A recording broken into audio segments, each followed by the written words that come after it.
guys, it's eBaTT from CoachMaterialTennis.com. Welcome to today's session. I'm going to be talking about the forehand flick today.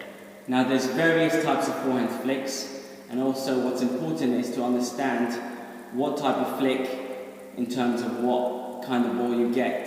So if you get a high ball or a topspin ball, you want to hit through the ball more, and if you get a low ball with a little bit of side spin or backspin, that's where you want to kind of lift the ball a little bit more. So there's two different types of flicks, and I'm going to demonstrate the techniques in this video for you right now.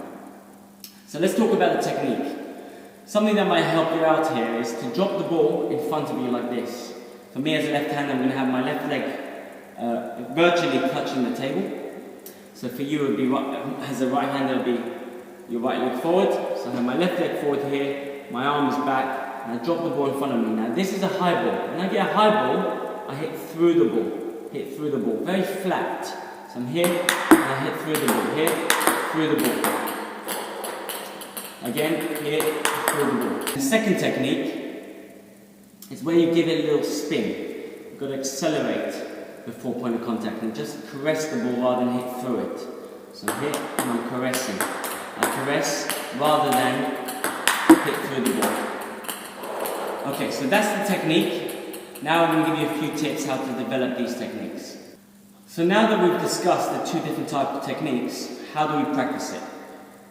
So a nice little thing, as you just saw me demonstrate the techniques, is also a good thing for you to practice your forehand flick by yourself or with a bucket ball, or potentially you can get someone to serve to you. But this is easy because you're in full control here.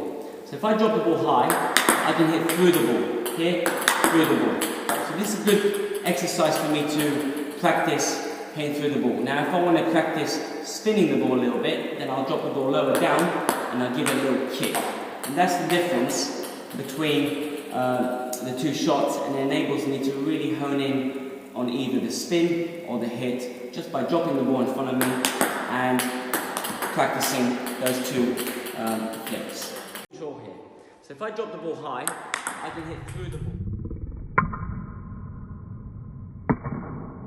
I can hit through the ball, here, through the ball. Now if I want to practice spinning the ball a little bit, then I'll drop the ball lower down.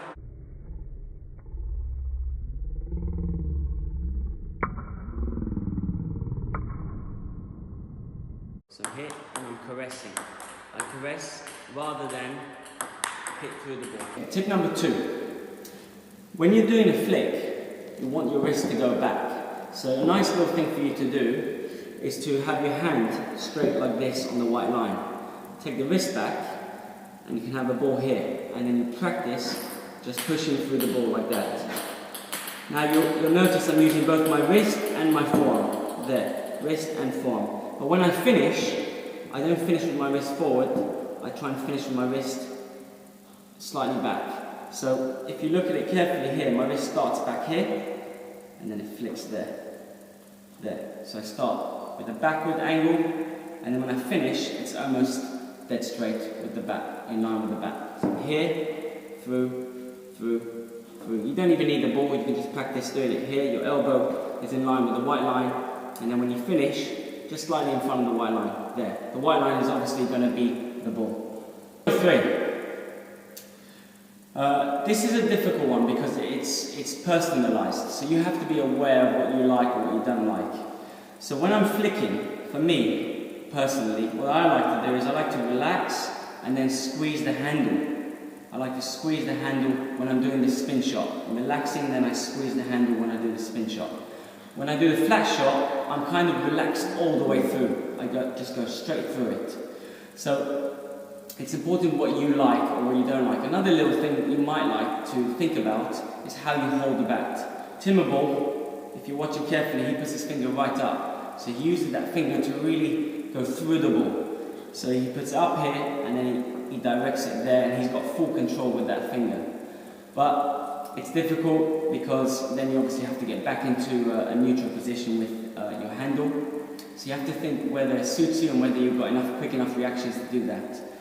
But like anything, with practice, you'll find what suits you, and it will hopefully develop in time. With the forehand flick, it's actually technically the hardest stroke in table tennis. The reason being, over here, your wrist is limited, you can't drop the bat below the table, and unlike the backhand, you can't take your wrist right back. So with the forehand, if there's a lot of spin on the ball, it's very hard to counter or override whatever spins on the ball. So this stroke technically is the hardest stroke in table tennis to execute. So it takes a lot of practice to get the right timing, read the amount of spin that's on the ball. So it's lots of practice, get people to serve to you and keep practicing that forehand flick. And like I said, you have to decide in between the two flicks, whether you hit through the ball or whether you give it a little spin.